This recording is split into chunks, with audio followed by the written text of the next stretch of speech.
La Journée internationale de la francophonie, célébrée chaque 20 mars, est le moment pour se rappeler les avancées effectuées dans plusieurs domaines par le monde francophone. C'est aussi l'occasion de nous pencher sur les grands enjeux auxquels la francophonie est et sera confrontée pour les années à venir. Le 2 mars, j'ai eu le privilège d'ouvrir une première représentation diplomatique en sol africain au Sénégal, en plein cœur de l'Afrique francophone. Marquant un moment fort et inégalé, nous y avons obtenu des privilèges et immunités sans pareil pour notre bureau. Alors que l'Afrique comptera plus de 90% des jeunes francophones de 15 à 29 ans en 2050, nous souhaitons que la francophonie devienne un univers de réussite professionnelle, d'occasions d'affaires et de prospérité.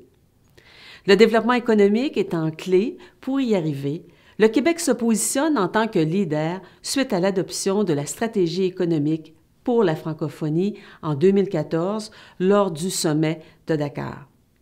La francophonie a toutefois été durement affectée par des actes d'une violence inouïe dans les derniers mois. Les tragiques événements de Paris à Ouagadougou, en passant par trop d'autres villes, nous ont touchés directement au cœur. Cette langue qui nous unit, que nous aimons et partageons tous, ne comporte aucun mot assez juste pour décrire notre colère et incompréhension face à cette violence qui a emporté tant d'innocentes victimes. Ces actes de terreur nous ont laissés sans voix et nous mobilisent dans notre volonté de contribuer à la recherche de la paix et d'un climat politique apaisé. C'est pourquoi le Québec a annoncé qu'il accueillera cet automne des experts de partout dans le monde lors d'une conférence internationale en collaboration avec l'UNESCO portant sur la radicalisation menant à la violence à l'ère d'Internet. Le Québec entend veiller à ce que les différentes instances auxquelles il est parti se mobilisent en faveur de la lutte contre la radicalisation, un fléau qui nous interpelle tous aujourd'hui. Nous ne pouvons rester insensibles face à ces actes de barbarie. Un autre dossier sur lequel le Québec se devait d'agir concerne la lutte contre les changements climatiques. Répondant à cet appel des Nations unies et de la communauté internationale, le Québec a démontré l'importance qu'il accorde à cette problématique lors de la 21e conférence des parties à Paris en novembre dernier.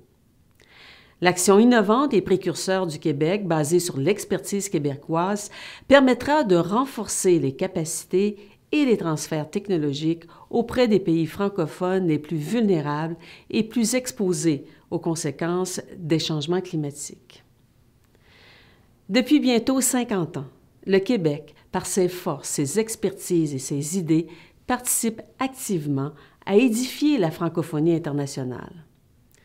Aujourd'hui, nous pouvons constater avec fierté la portée des actions que nous avons posées et écrire une nouvelle page de cette aventure. La francophonie d'aujourd'hui, c'est la prospérité pour le plus grand nombre. C'est un engagement ferme dans la mobilisation pour l'environnement. C'est contribuer à la solidarité et au dialogue entre les peuples. C'est la reconnaissance de l'importance d'atteindre l'égalité entre les hommes et les femmes. C'est agir pour favoriser les occasions de dépassement et d'accomplissement pour les jeunes. C'est un serment solennel à lutter contre les extrémismes menant à la violence. C'est contribuer à construire une francophonie en paix et prospère.